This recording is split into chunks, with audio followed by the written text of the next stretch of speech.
봉독했던 빌립보서 4장 1절에서 3절의 말씀을 가지고 모든 흐름을 바꾸는 사람 이런 제목으로 하나님의 말씀을 나누도록 하겠습니다. 이제 우리가 빌립보서를 계속 말씀을 나누던 중에 오늘 이제 빌립보 4장 마지막 장을 접하게 되었습니다. 사도 바울이 여러분 사도행전이나 또 우리 신약 성경을 보면 사도 바울이 이 복음을 전하여 세운 교회들이 많이 있습니다.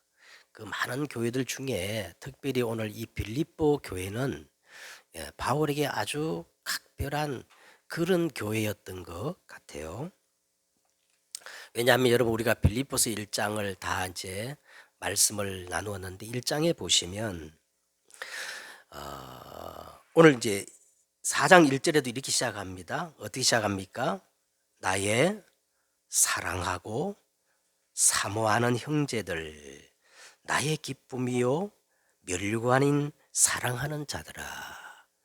이 바울이 이 빌립보 교회를 향해 이런 표현을 했던 거예요. 그 1장에도 보면 바울이 얼마나 이 빌립보 교회를 사랑하고 사모하고 또 기쁨이요 멸류관으로 생각했던지 빌립보서 1장에도 보면 내가 너희를 생각할 때마다 나의 하나님께 감사하며 간구할 때마다 너희 무리를 기쁨으로 항상 간구한다라. 그러니까 이 온통 이 바울의 기도 속에 바울의 생각 속에 이 빌립보 교회가 있었던 겁니다. 그래서 너희가 내 마음에 있으며 이렇게 했거든요. 왜 그런 거 하니까 그 이유를 이렇게 여러분 우리 빌립보 1장에 보면 이제 설명을 하는데 이 빌립보 교회는 복음을 바울로부터 받은 첫날부터 바울이 이 로마 감옥에 갇혀 있는 지금까지 복음을 위한 일에 참여하고 있기 때문이라고 그렇게 말씀을 하고 있습니다. 그래서 바울은 내가 예수 그리스도의 심장으로 누구의 심장으로요? 그게 이 빌립보서 1장 8절에 보면 내가 예수 그리스도의 심장으로 너희 무리를 얼마나 사모하는지 하나님이 내 증인이시다. 이 정도로 이 바울의 마음속에 온통 이 빌립보 교회의 성도들의 마음으로 가득 차 있었어요. 그러니까 얼마나 특별한 교회입니까? 안 그래요? 또 빌립보 교회도 말이죠. 아주 특별한 교회인데 사실 바울이 어느 지역에 가면 꼭 유대인 중심, 유대인 해당 중심으로 복음을 전하고 이 교회를 세웠거든요.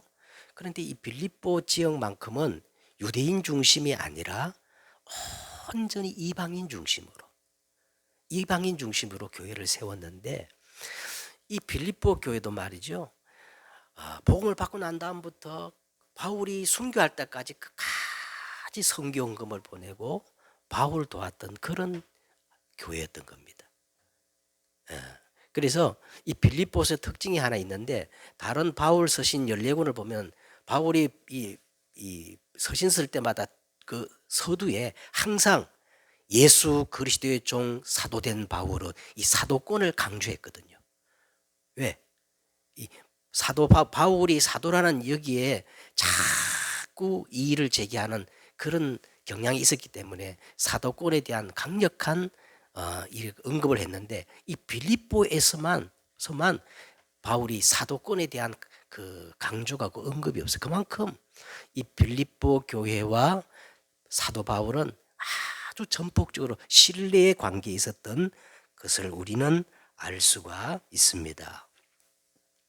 자, 그런데 이 빌립보 교회가 어느 날 안 좋은 소식이, 좋은 소식인지 안 좋은 소식인지 모르지만 하여간 바울에 대한 소식을 듣게 됩니다. 그 소식이 뭐냐면 세계 복음화를 위해서 그렇게 복음을 전하던 바울이 로마 감옥에 갇혔다는 소식을 듣게 된 거예요. 그래서 이 빌립보 교회가 부랴부랴 부랴부랴 전 성도들이 이제 헌금을 했어요. 선교 헌금을 거두어 가지고 이제 에바브로디도라는 이제 빌립보서에 그 이름이 나와요. 에바브로디도라는 이 사람을 이제 시켜 가지고 이 바울이 갇혀 있는 로마 그 감옥에 이제 보내었습니다. 그런데 이 에바브로디도가 전도자 바울이 얼마나 고생을 할까 하면서 1300km나 되는 그 거리를 너무 무리해서 가서 그랬는지 이 에바브로도가 바울에게 도착했을 때는요 거의 죽을 병에 걸려버린 거예요.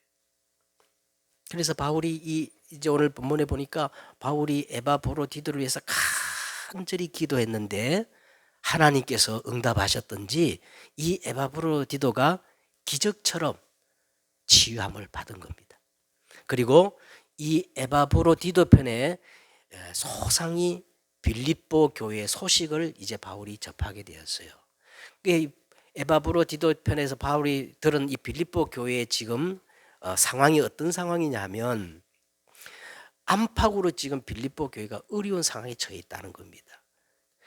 첫째 뭐냐면 외적으로는 뭐냐면 이 유대주의자들과 율법주의 유대주의자들과 그리고 반도덕주의자들이 거세게 이 빌립보 교회를 도전을 했고 그 다음에 내부적으로도 아주 어려운 상황에 처했어요. 내부적으로 어떠냐면 오늘 이름이 나옵니다만은 유오디아와 누구예요? 순두계란 이름이 나오지요. 그러니까 이 중요한 역할을 감당했던 이 빌립보 교회 중직자가 서로 갈등하고 다툼이 있다는 이 소식을 접하게 된 거예요. 또 한 가지 그리고 에바브로디도의 이 중병설을 듣고 빌립보 교회가요. 이 에바브로디도가 굉장히 중요한 역할을 하는 사람인가 봐. 이 빌립보 교회가 에바브로디도의 소식을 듣고 너무 걱정을 하는 거예요. 그래서 바울이 그 에바브로디도에게 다시 이 빌립보서를 써가지고 빌립보 교회에 전달하도록. 그래서 오늘 이 4장은 이제 우리 빌립보 4장을 전체를 다 마감하고 4장은 어떤 내용이냐면 바울의 마지막 이제 권면이라고 그렇게 말씀을 드릴 수가 있습니다. 오늘 이제 4장을 보면요, 오늘 본문에 보면은 이제 바울이 마지막 권면을 하는데 세 가지를 권면하는 걸 알 수가 있죠. 1절에 보니까 뭐라 그랬어요?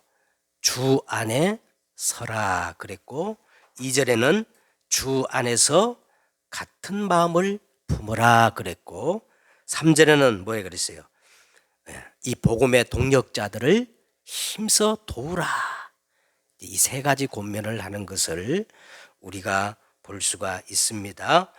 자, 그러면 우리 한번 본문을 보십시다. 본문 한 구절 한 구절을 우리가 먼저 이해하고 본론으로 들어가는 것이 좋겠다 싶습니다. 1절에 보니까 그러므로 나의 사랑하고 사모하는 형제들 그랬어요. 여러분 이 사모란 말을 좀 우리가 주의 깊게 보셔야 됩니다. 이 사모란 말은 갈증을 느끼고 목말라 하는 그런 상태를 얘기하는 거예요. 예? 타는 목마름으로 갈증을 느낄 만큼 그만큼 바울이 빌립보 교회를 사랑하고 그 성도를 생각하고 있다는 표현입니다. 그러니까 얼마나 바울에게 있어서 이 빌립보 교회가 각별하겠어요. 그렇겠죠? 그 다음에 뭐라 그랬어요? 나의 기쁨이요 그랬어요. 나의 기쁨이요. 바울이 전한 이 복음의 말씀을 듣고 이 빌립보 교회가 1절 6절에 1장 6절에 보니까 그리스도의 날, 그리스도의 형상을 회복해서 복음을 위한 일에 전폭적으로 헌신하는 이 빌립보 교회를 바라보면서 바울이 너희는 나의 뭐다 그랬어요? 기쁨이다, 자랑이다. 그렇게 말하는 겁니다. 그러면서 면류관인 사랑하는 자들아 그랬어요. 이 면류관이란 말은 그때 당시 경기하는 선수가 이 승리하잖아요. 승리하면 그때 당시는 월계관을 씌워줬다는 거예요.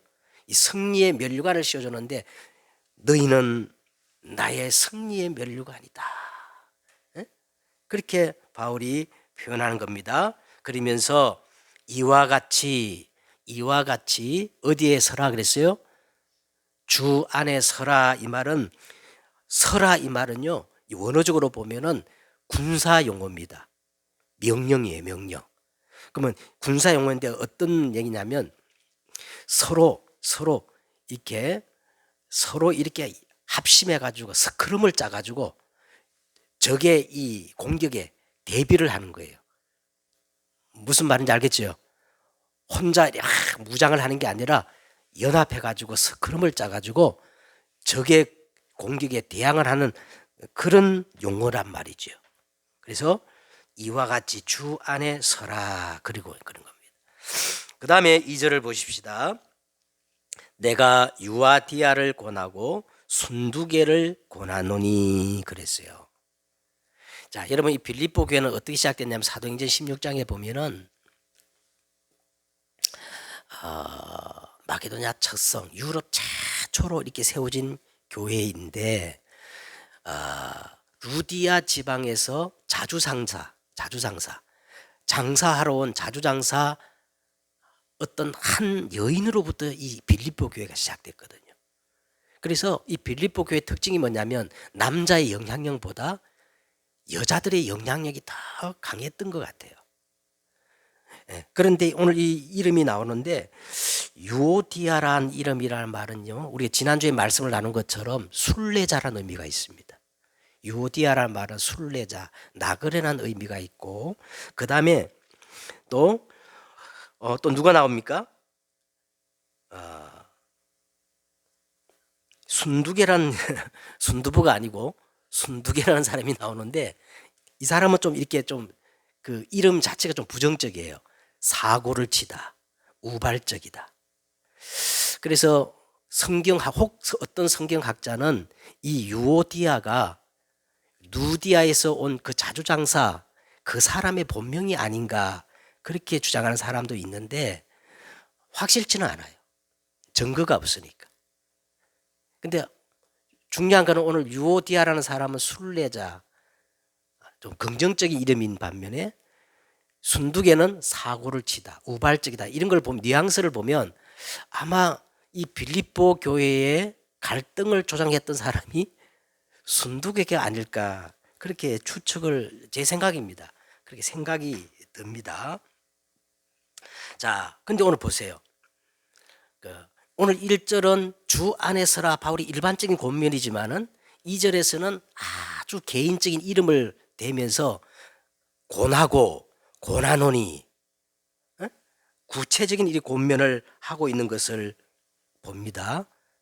권하고 권하노니 주 안에서 어떻게 해요? 같은 마음을 품으라. 그렇게 말씀을 하고 있습니다. 3절에도 보면 또 참으로 그랬어요. 참으로 나의 멍에를 같이한 내게 구하노니. 자, 참으로 바울과 같은 멍에를 같이한 이름이 안 나오지만 누구래요? 너에게 권하노니 그랬어요. 그래서 이 나의 멍에를 같이한 이것을 우리가 동력자라고도 그렇게 번역할 수 있습니다. 동력자. 자, 로마서 여러분 16장 3절과 4절에 보니까 바울이 이 동력자라는 표현을 한 사람이 있어요. 나의 동력자 브리스가와 아굴라에게 문안하라. 저희는 나를 위해서 자기의 목이라도 내어둘 사람이다. 그렇게 소개를 하거든요. 자, 그러면 참으로 나의 멍에를 같이한 내게 구한 이 말은 이름은 잘 모르지만 누군지도 몰라요. 이름은 누군지 모르지만은 정말 바울의 동력자, 바울을 위해서 생명까지도 내어놓을 만한 그런 사람인 것을 우리는 분명히 알 수가 있습니다. 이 사람에게 바울이 사실은 이 빌립보 교회를 전체를 부탁하는 거예요. 빌립보 교회 이제 이 모든 문제의 흐름을 바꿀 수 있는 그 사람으로 이 사람을 딱 지정하고 부탁을 하는 겁니다. 그러면서 뭐라 부탁해요? 복음에 나와 함께 힘쓰던 저 여인들을 돕고. 자, 이 여인들이 누구예요? 앞에서 언급했던 유오디아와 순두개를 의미하겠지요. 그리고 글레멘트와 그 외 나의 동력자를 도우라. 그 이름이 생명책에 있느니라. 좌우지간 참 나와 함께 참으로 나의 멍에를 같이 한 너가 누구지만은 모르지만은 이 사람에게 이렇게 중대한, 사실 어떤 면에서 빌립보 교회의 모든 전반을, 흐름을 바꿀 전반을 이제 의뢰하고 부탁하는 거겠죠. 자, 그러면 오늘 이제 먼저 본문을 우리가 이해하면서 이제 서론적으로 말씀을 드리겠습니다. 오늘 여러분 주 안에서 주 안에서라. 그다음에 주 안에서 같은 마음을 품으라. 여기뿐만 아니고 여러분 빌립보서 전반에서 바울이 가장 많이 쓰는 단어가 바로 이 단어예요. 주 안에서. 여러분 주 안에 있습니까? 주 밖에 있습니까? 왜? 성경에서 이게 가장 중요한 단어거든요. 그리스도 예수 안에서, 주 안에서, 그 안에서. 예? 그래서 바울이 가장 많이 쓰는 단어인데 오늘 또 이 빌립보서를 마무리하며 고민하는 데서 왜 바울이 주 안에 서라, 주 안에서 같은 마음을 품어라, 왜 이렇게 강조하느냐. 자, 여러분 오직 주 안에서만 우리 인간의 운명이 바뀝니다. 다른 데서는 운명이 바뀌지 않아요. 그래서 세상 사람들은 절대 운명이 바뀌지 않기 때문에 뭐 하느냐? 귀신 섬기고 점을 치기도 하고 우상 숭배하기도 하고 그럴 수밖에 없어. 왜? 절대 운명이 안 바뀌기 때문에. 그런데 예수 그리스도는 우리의 이 운명을 바꾸시는 분이에요. 응? 여자의 후손이 와서 뱀의 머리를 깨트릴 것이다. 이 우리 인생의 운명을 쥐고 있는 존재가 있는데 성경은 간단 명료하게 말합니다. 인간의 운명을 쥐고 있는 존재가 누구예요? 사단 마귀입니다. 너희는 너희 아비 마귀에게서 났으니. 그렇죠? 예? 하나님의 아들이 나타나신 것은 마귀의 일을 멸하려 하심이니라. 할렐루야. 예. 사주팔자 운명은요 절대 안 바뀌어요. 오직 주 안에서만 바뀌기 때문에 주 안에 서라. 주 안에서 한 마음을 품어라. 70인이 기뻐 돌아와 예수님께 이릅니다. 주여, 주의 이름이면 귀신도 우리에게 항복하더이다. 예수님께서 이때 말씀하셨어요. 하늘에서 사단이 번개같이 떨어진 것을 내가 보았다. 내가 너에게 뱀과 전갈을 밟으며 원수의 모든 능력을 제할 권능을 주셨으니 너희를 해칠 자가 결코 없으리라. 너희가 내 이름으로 어떻게 해요? 귀신을 쫓아내며. 바로 그리스도 안에서, 주 안에서만 운명이 바뀌기 때문에 오늘 바울이 먼저 주 안에서 그렇게 말씀하고 있는 거예요. 또 그 다음에 뭡니까? 그 다음에 오직 주 안에서만 재앙과 저주를 축복으로 바꿀 수 있기 때문에 그래요. 절대 우리 인간 이 재앙과 저주 바꿀 수가 없어요.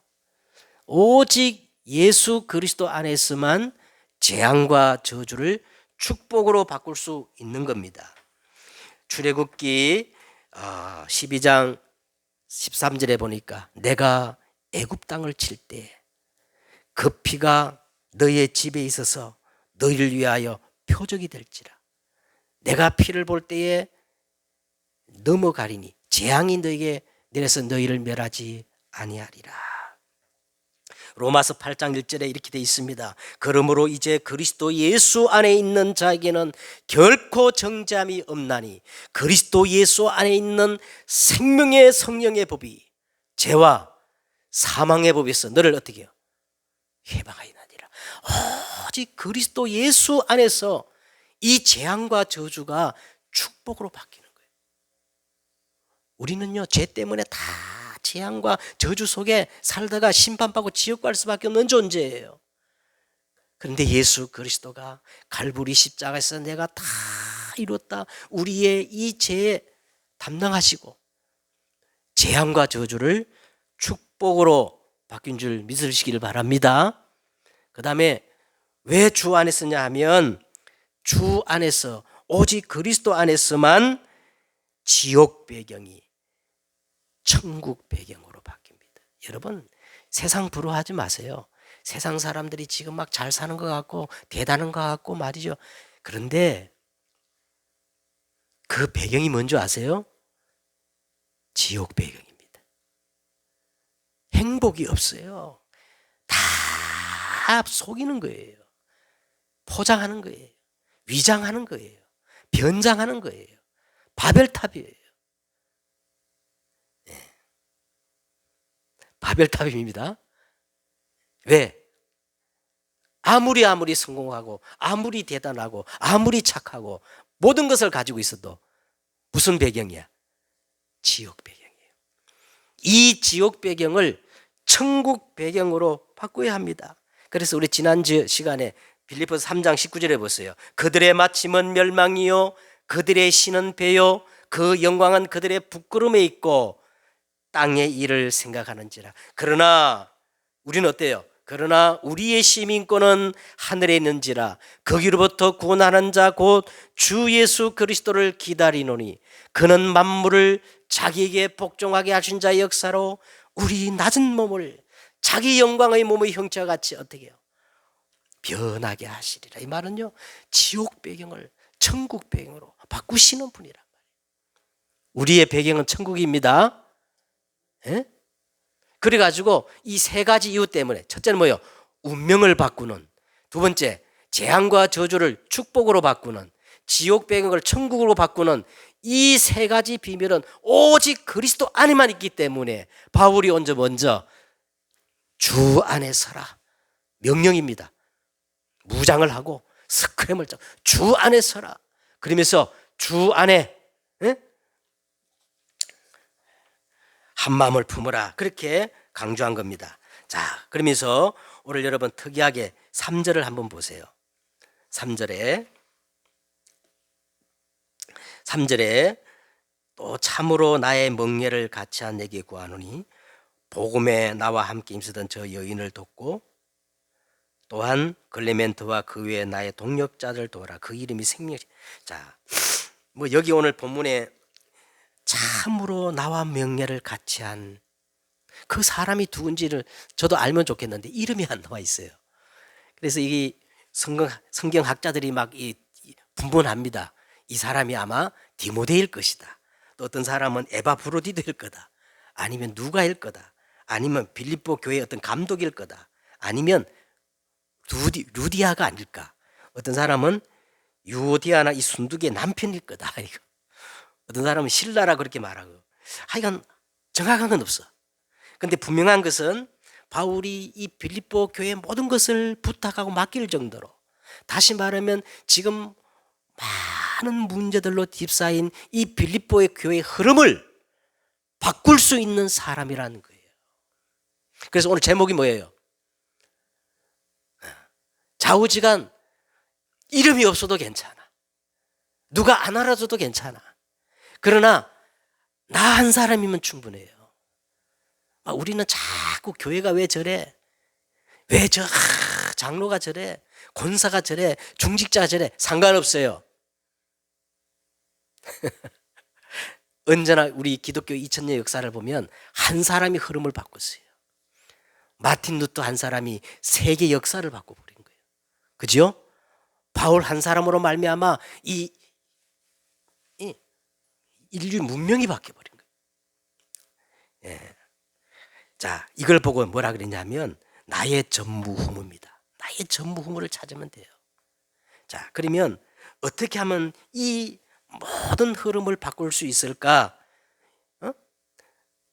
지금까지 내가 살아온 나의 흐름, 우리 가정과 가문의 영적 흐름, 대한민국의 흐름, 그리고 세계 열방과 이 흐름이 있거든요. 이 흐름을 어떻게 바꿀 수 있을까? 자, 성경 여기에 대한 답으로 딱 한 가지를 얘기합니다. 회개하에 합당한 열매, 복음에 합당한 열매, 예? 은혜에 합당한 열매. 다시 말하면 성령의 열매를 맺으면 된다는 거예요. 성령의 한번 찾아보세요. 갈라디아서 5장. 갈라디아 오늘 중요한 장이 요거 한 장 오늘 본문론이기 때문에 한번 찾아보겠습니다. 갈라디아서 5장 22절에서 24절을 우리 봉독합니다. 갈라디아서 5장 22절에서 24절까지 우리 합독하겠습니다. 자, 시작. 오직 성령의 열매는 사랑과 희락과 화평과 오래 참음과 자비와 양성과 충성과 온유와 절제니 이 같은 것을 금지할 법이 없느니라. 그리스도 예수의 사람들은 육체와 함께 그 정욕과 탐심을 십자가에 못 박았느니라. 자, 뭐라 그랬습니까? 23절에 이 같은 것을 금지할 법이 없느니라. 모든 흐름을 바꿀 수 있다는 거예요. 가문의 저주의 흐름을 바꿀 수 있어요. 이 대한민국 이 영적 흐름을 바꿀 수 있는 길이 있어요. 그게 뭐냐? 복음에 합당한 열매를 맺으면 돼. 이걸 다른 말로 성령의 9가지 열매라 그러는 거예요. 우리는 복음 왜 사는데 복음에 합당한 열매를 못 맺어요. 말만 무성합니다. 그래서 야고보서에 보니까 행함 없는 믿음은 어떻게 해요? 죽은 믿음이라 그랬어요. 그건 막 율법을 다 지키라는 말이 아니고 오늘 여기에 말한 9가지 성령의 열매를 맺으라는 거예요. 자, 그러면 첫째 뭡니까? 오늘 본문의 1절에 주 안에 서라. 이 말은요, 쉽게 말하면 하나님이 나와 함께 하심을 회복하는 거예요. 위드입니다. 세상 끝날까지 우리와 함께 하시겠다 그랬잖아요. 이 언약 붙잡고 이제 하나님이 나와 함께 하시는 이제 복음에 대한 열매를 맺으라는 거예요. 복음에 대한. 오늘 성령의 9가지 열매 중에 3가지로 이게 나눌 수 있습니다. 첫째는 복음에 대한 열매 3가지, 인간에 대한 열매 3가지, 자신에 대한 열매 3가지 이렇게 나눌 수가 있는데 첫째 오늘 주 안에 서라 이 말은 하나님을 향한 복음에 대한 열매 그걸 맺으라. 그러면 첫째 보세요. 여러분 우리가 복음이 깨달아지면 깨달아질수록 복음에 정말 깨달아지면 깨달아질수록 우리 속에 나타나는 것이 뭐냐? 이 복음의 높이가 뭐냐? 사랑입니다. 하나님이 세상을 이처럼 사랑하사. 왜? 하나님이 사랑이기 때문에 그래요. 에? 복음이란 것이 뭐냐?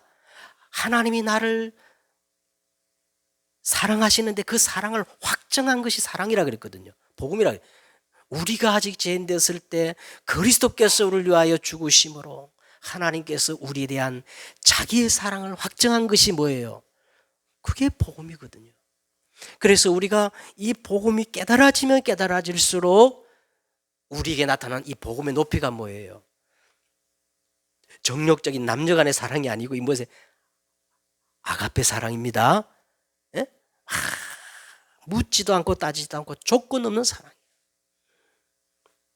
이게 흐름을 바꾸는 거예요. 이게 흐름. 그 다음에 복음의 넓이란 말은요, 우리가 예수 그리스도의 복음을 누리면 누릴수록 뭐가 우리에게 나타나느냐? 기쁨이에요.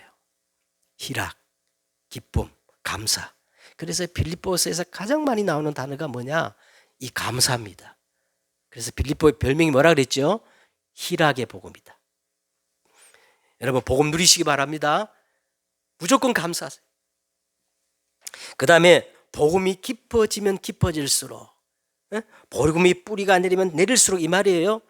복음이 뿌리가 내리면 내릴수록 우리 마음속에 뭐가 평안이 생기는 거예요. 우리 옛날 복음성가에 내게 강 같은 평화 그랬죠. 그 누구도 빼앗아 갈 수 없고 그 누구도 내게 영향을 줄 수 없는 강물 같던 평안. 이것이 흐름을 바꾸는 겁니다. 그 다음에 두 번째, 본론 두 번째, 2절에 보니까 주 안에서 같은 마음을 품어라. 오늘 유오디아와 순두개를 가리켜서 고난원이 고난원이 주 안에서 같은, 이 말은 뭐냐면 임마누엘을 의미하는 겁니다. 임마누엘은 이 위드와 좀 달라요. 임마누엘은 하나님이 우리와 함께 계시는 거예요. 위드는 하나님이 나와 함께 계시는 거지만 위드는 임마누엘은 하나님이 어떻게 우리와 함께 하시는 거예요. 다시 말하면 사람에 대한 열매예요. 이게 전도거든요. 사람에 대한 열매. 사람을 살리는 거야. 그래서 흐름을 바꾸는 겁니다. 그게 뭐냐면 이 복음의 눈으로 이제 위를 딱 보면요. 복음의 눈으로 나보다 위에 있는 사람들을 보면 오래 참음이 나와야 돼요. 저는요, 우리 세대에 사단이 만들어 놓은 용어 중에 어떤 용어냐, 꼰대란 말이 사단이 갖다 준 용어라 생각합니다. 그 꼰대란 말이 나쁜 말이에요. 위에 있는 사람들을 오래 참음으로 복음의 눈으로 바라보면 전부 메시지예요. 타도하고 무시하고 배척해야 할 대상이 아니에요.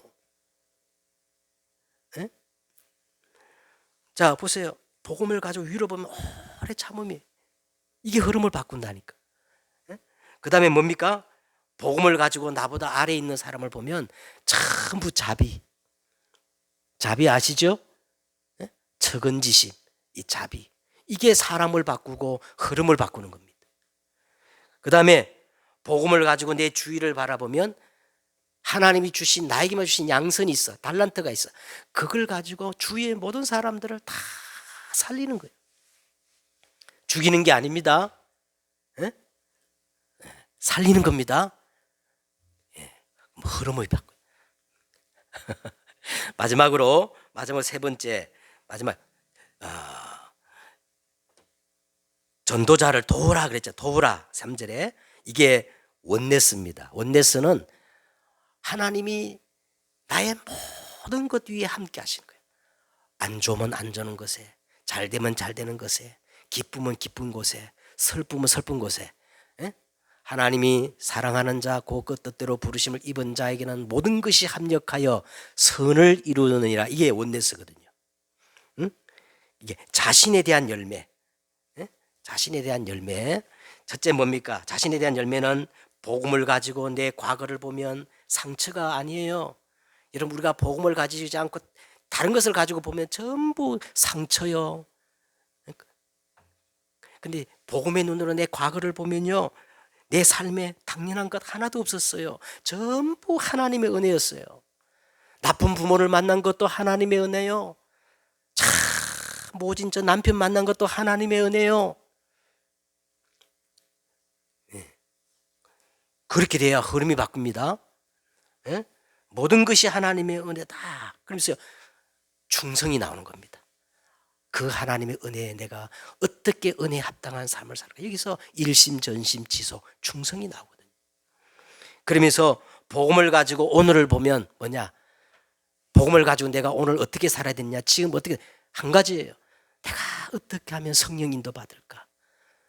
성령의 열매를 맺을까? 그러려면 온유해야 되거든요. 온유란 말은 성령 인도 받을 성품을 얘기하거든요. 마지막으로 복음을 가지고 나의 미래를 보면 분명한 비전이 보입니다. 그 비전만 보이는 게 아니라 그 비전을 가지고 오늘 내가 해야 할 오늘의 못이 있거든. 못. 그걸 가리켜 절제라 그래요. 절제하지 못해요. 그냥 처자빠 누워 자고 말이에요. 그거 절제하지 못한 거예요. 맨날 뭐에 집착하고 절제하지 못해서 그래요. 성령의 열매, 이 9가지가 흐름을 바꾸는 겁니다. 이제 결론을 맺겠습니다. 자, 그렇게 우리에게 열매를 맺으려면 나무가 땅에 뿌리를 깊이 내리듯 우리 안에 먼저 심겨져야 할 게 있어요. 심겨지지 않으면 절대 싹이 나지 않고 열매가 맺어지지 않습니다. 아멘. 그럼 뭐를 심어야 되느냐? 첫째는 하나님이 원래 인간에게 심어놓은 게 있어. 창세기 1장 27절에 보니까 하나님이 자기 형상 곧 하나님의 형상대로 사람을 지으시고 하나님이 우리 인간에게, 짐승에게 없는, 개돼지에게 없는 다른 걸 심었어요. 그게 뭐예요? 하나님의 형상을 심었어요. 이 하나님의 형상이란 말은요, 영적 존재. 근데 성경에 보니까 이 하나님의 형상은 예수 그리스도예요. 이 예수 그리스도를 우리 속에 계속 24시 심어야 됩니다. 그래서 오늘 바울이 계속 주 안에 서라. 주 안에서 같은 마음을 품어라. 이 하나님의 형상을 심어야 됩니다. 그 다음에 두 번째는 창세기 2장 7절에 보니까 여호와 하나님이 땅의 흙으로 사람을 지으시고 그 코에 생기를 불어넣으시니 사람이 뭐가 됐어? 생령이 된지라. 이게 바로 성령이에요. 생기, 성령으로 충만해야 됩니다. 예수님께서 부활하셔가지고 제자들 딱 만났는데 처음 만났을 때 뭐라 했냐? 숨을 내쉬며 너희가 뭘 받으라 그랬어요? 성령을 받으라 그랬어요. 고린도전서 12장 13절에 보니까 바울은 이렇게 말합니다. 우리가 다 한 성령으로 마시게 하였느니라. 여러분, 우리가 호흡을 하죠? 공기를 마시듯이 우리의 영적 공기가 바로 성령이에요. 그래서 24시간 이 성령의 충만함을 받아야 됩니다. 그 다음에 세 번째는 뭐냐면, 이 원래 인간에게 하나님은 에덴을 창설하시고 그 에덴의 축복을 마음껏 누리면서 살도록 했어요. 그게 뭡니까? 이 에덴의 축복이 말씀의 생명력입니다. 말씀의 생명력.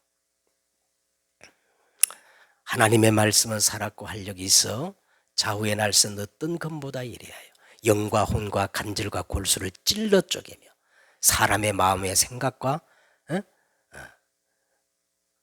영과 혼과 사람의 마음과 생각까지도 감찰하시나니 그랬거든요.